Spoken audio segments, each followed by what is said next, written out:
We had the greatest economy in the history of our country. We have never done so well. Everybody was amazed by it. Other countries were copying us. We got hit with COVID, and when we did, we spent the money necessary so we wouldn't end up in a Great Depression, the likes of which we had in 1929. By the time we finished, so we did a great job. We got a lot of credit for the economy, a lot of credit for the military, and no wars, and so many other things. Everything was rocking good.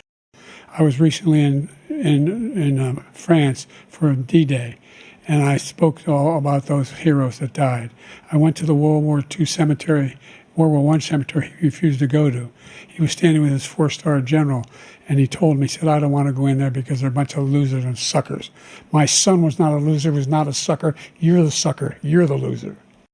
You got to ask these people to put up the money. We're over $100 billion more spent, and it has a bigger impact on them because of location, because we have an ocean in between.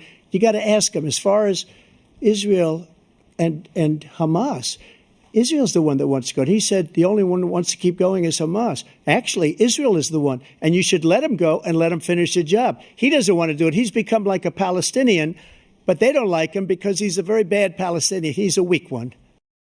It should have never happened. I will have that war settled between Putin and Zelensky as president-elect before I take office on January 20th. I'll have that war settled. People being killed so needlessly, so stupidly, and I will get it settled, and I'll get it settled fast before I take office. The only person on this stage is a convicted felon is the man I'm looking at right now. And the fact of the matter is, what he's telling you is simply not true. The fact is that there was no effort on his part to stop what was going on up in Capitol Hill. And all those people, every one of those who were convicted, deserves to be convicted.